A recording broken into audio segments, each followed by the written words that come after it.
अस्सलाम वालेकुम नाजरीन, उम्मीद है कि आप लोग खैरियत से होंगे। नाजरीन, फैसलाबाद की इंसदाद दहशतगर्दी की अदालत ने आज को 3-4 अहम लीडरों पर को सज़ा सुना दी, जिनमें शिबली फराज शामिल हैं, जरताज गुल, उमर अयूब, शेख राशिद शफीक और इसके अलावा कोई एक दो जो पीटीआई के एमपी हैं वो शामिल हैं। जो कारकुनान हैं वो अलग से हैं, वो इसके अलावा हैं और वो इनसे कहीं ज़्यादा हैं। कोई मेरे ख्याल है कोई 50 से ज़्यादा कारकुनान हैं जिनको सज़ा हुई है।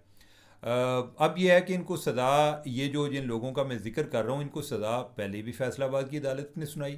तब इनको सज़ा ये हुई थी कि इन्होंने 9 मई के दिन ही जो आईएसआई के दफ्तर पर हमला किया, जो कि फैसलाबाद में वाक़ है।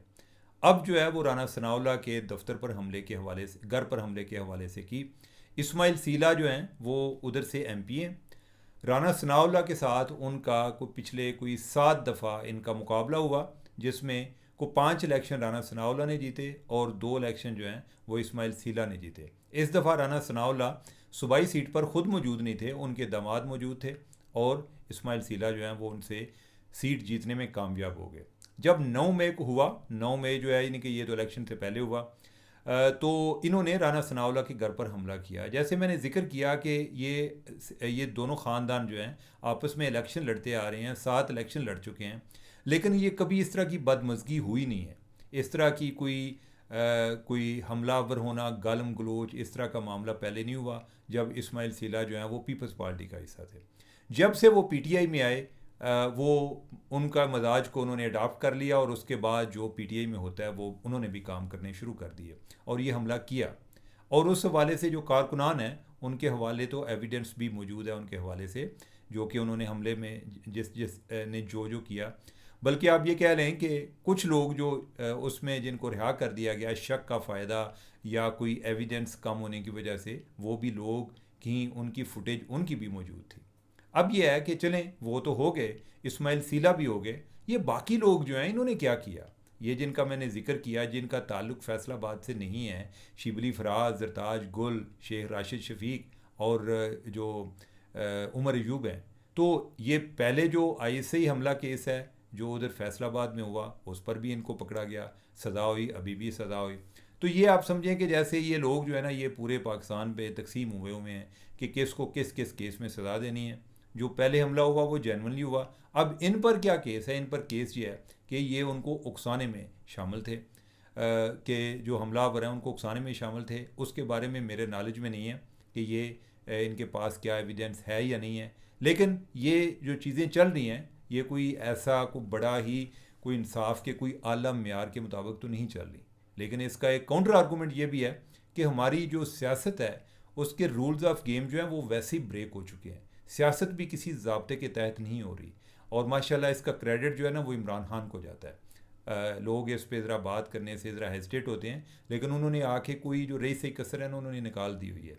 अब जो है वो ख़ुद भी सफ़र कर रहे हैं, उनकी पार्टी भी सफ़र कर रही है और इस पर अगर कोई बंदा उनको समझाए तो वो ये समझते हैं कि वो जो है कोई किसी का पैगाम लेकर आए हैं। कोई बंदा ये कह दे कि यार ज़रा हाथ थोड़ा रखो तो कहते हैं आ गया डाकिया, आ गया डाकिया, यानी कि ये जो है कोई इस्टेब्लिशमेंट का पैगाम है। तो मेरे ख्याल जो इनको मशवरा देते हैं वो भी यानी नादान लोग हैं, यानी कि उनको क्या क्या ज़रूरत पड़ी हुई है मशवरे देने की। आप जो है इनको इसी तरह रहने दें जिस हालत में रहते हैं। हर बंदा कोई जो है वो दूसरों से सीखता है, कुछ जो है वो अपने तजर्बात करके सीखते हैं। पीटीआई को तजर्बात करने दें, जब सीख जाएंगे तो यानी कि फिर इनको किसी मशवरे की ज़रूरत नहीं होगी, ये दुनिया को मशवरे देंगे। अब यह है कि दूसरा जो इसी के रिलेटेड है वो सलमान अकरम राजा जो कि पार्टी के सेक्रेटरी जनरल हैं, उन्होंने कहा जी कि मेरी बस हो गई है, मैं जा रहा जी, मैं रिज़ाइन दे रहा हूँ। और उन्होंने जो कहा कि मैं कल इमरान खान से मुलाकात के बाद रिज़ाइन कर दूँगा। इमरान खान अगरचे जो सलमान अकरम राजा हैं बड़े रिस्पेक्टेबल आदमी हैं, पीटीआई के अंदर रह कर उस मजाज को अपना मजाज उस तरह का नहीं बना पाए। कभी कभार को कोशिश की लेकिन नाकाम हुए। यानी कि जैसे एक सुलझा हुआ आदमी है वो को बोंगी मारने की कोशिश करे तो उसके चेहरे पे वैसे ही बंदा आंदा यार तेनों है काम नहीं चंगे लगते। तो जो राजा साहब हैं वो जो है यानी कि वो ज़रा एक बिल्कुल हटकर थे और उनको जब ये ओहदा भी मिल गया और जो फिर इसके बाद होता है जिस तरह बकौल फ़याज़ुल हसन चौहान के कि इमरान खान जब किसी एक बंदे को ओहदा देते हैं तो 3 कुत्ते उनके पीछे छोड़ देते हैं कि वो उस पर भौंकते हैं। तो ये जो है ये सिलसिला जो है ये जो सलमान अकरम राजा उनके साथ भी हुआ, तो लगता है कि वो इससे काफ़ी तंग आ चुके हैं। कोई अभी जो हालिया जिस पे कोई झड़प हुई है, वो जो सुनने में आ रहा है वो अलीमा खान के साथ हुई है, ज़िमनी इलेक्शंस के हवाले से हुई है कि ज़िमनी इलेक्शन में जाना चाहिए या नहीं।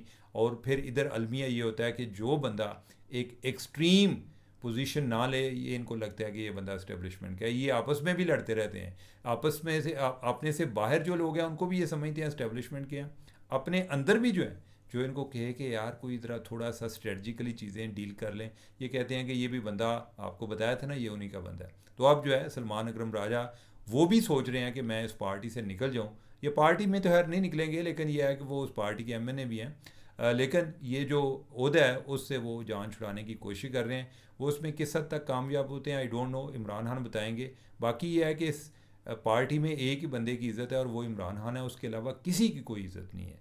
ठीक है, कोई यानी कि जो है ना, बस हर बंदा कोई या इज़्ज़त बचाने की कोशिश में है और या कोई जो है ना वो दूसरों की इज़्ज़त जो है वो खाक में बुलाने की कोशिश में लगा हुआ है। तो एनीवे लेट्स सी यानी कि आगे ये चीज़ें इनकी कैसे बढ़ती हैं। कि अब जो है यानी कि हम अपने अब आखिरी टॉपिक की तरफ बढ़ते हैं, और हमारा जो नेक्स्ट टॉपिक है वो है जो इंडिया ने पाकिस्तान को वार्न किया है। इंडिया ने पाकिस्तान को क्या ख़बरदार किया है, उन्होंने कहा कि सैलाब आने वाला है और आप अपनी फ़िक्र कर लें। अब ये जब से हमारी इंडिया के साथ जंग हुई है, ये हमारा इंडिया के साथ पहला राब्ता है। बल्कि आप ये समझें कि पिछले 24 घंटों के अंदर हमारा 2 दफ़ा राब्ता हुआ है, और ये इस मामले पर हुआ है सैलाब के हवाले से। जो हमारा इंडिया के साथ इंडस वाटर ट्रीटी साइन हुआ था, उसके तहत जो 3 दरिया हैं उनका पानी पाकिस्तान को आएगा। जिन दरियाओं के हवाले से मुआहदा हुआ था उनमें से 3 का पानी पाकिस्तान में और 2 का पानी जो है वो इंडिया को है, जो कि रिवर और सतलज है। अब रावी और सतलज है। अब यह है कि इंडिया ने वार्न किया है कि रावी और सतलज में सैलाब आने वाला है या हम सैलाब छोड़ने वाले हैं। ठीक है, तो उसके उसके लिए आप अपने आप को तैयार रखें, जिसकी वजह से बहुत सारे लोग जो हैं, बहुत सारे जो इलाके हैं वो ज़ेरे आब आ जाएंगे। तो इसके लिए तैयारियां शुरू हैं, लेकिन एट द सेम टाइम एक बात जो है वो ज़ेरे बहस है कि इंडिया ने जो राब्ता किया है वो किस तरह किया है, जो कि एक चैनल ऑफ कांटेक्ट है वो क्या है। जो इंडस वाटर ट्रीटी है उसके तहत उन्हें, वो जो इंडस वाटर ट्रीटी के कमिश्नर्स होते हैं उनको, जो इंडिया वाले हैं, जो इंडिया के जो ऑफिशियल्स हैं मुतलका, उन्होंने पाकिस्तान के ऑफिशियल्स को इन्फॉर्म करना होता है। लेकिन इंडिया ने क्या किया है, इंडिया ने हमें सफारती लिहाज से इसके बारे में आगाह किया है। क्या वजह है? इंडिया ने इंडस वाटर ट्रीटी को उन्होंने कहा जी कि हमने इसको जो है ना मुअत्तल किया हुआ है। हालांकि ये मामला आगे एक जो एक आर्बिट्रेशन में भी गया था, उन्होंने इंडिया के एतराज़ जो है उनको रिजेक्ट किया हुआ है। लेकिन इसके बावजूद इंडिया ने हमें वो चैनल इख्तियार नहीं किया। अब वो चैनल इख्तियार करना जो है वो इंडिया के लिए एक बजाते ख़ुद बड़ी एम्बेरसमेंट भी है। वो क्यों? कि हमने तो हेल्ड इन अबेंस नहीं रखा था, यानी कि हमने तो उसको मुअत्तल नहीं किया था, उस मुआहदे को तो इंडिया ने मुअत्तल किया हुआ है। तो लिहाजा ये अगर वो उस चैनल से हम इससे रब्ता करते हैं तो उनके लिए वो अपना थूका चाटने के मुतरादिफ है। तो उन्होंने ये क्या किया, उन्होंने हमें दूसरे रास्ता दिखाया, यानी कि बल्कि उनको किसी ने रास्ता दिखाया कि आप इनसे सफारती लिहाज से रब्ता करें। अब अगर इंडिया रब्ता ना करता फिर क्या होता? और दूसरा, जो उसने इंडस वाटर ट्रीटी वाले चैनल के ज़रिए हमसे रब्ता नहीं किया, उसके बाद क्या होगा?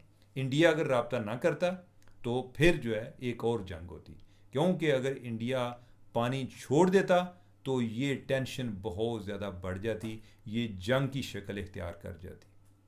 कि इंडिया ने हमें इन्फॉर्म नहीं किया, उसने हमें, यानी कि आप अगर कोई किसी इलाके में ख़बरदार किए बगैर आपके नॉलेज में हो कि ये पानी इधर मौजूद है, तो आप ख़बरदार किए बगैर छोड़ दें तो उधर उन लोगों की क्या कैफियत होगी। तो इधर आप ये समझेंगे पाकिस्तान की क्या कैफियत होगी। तो पाकिस्तान जो है वो तो इंडिया को टॉलरेट ना करता। तो लिहाजा इंडिया के पास ऑप्शन कोई नहीं था, इंडिया ने हमें बताना था।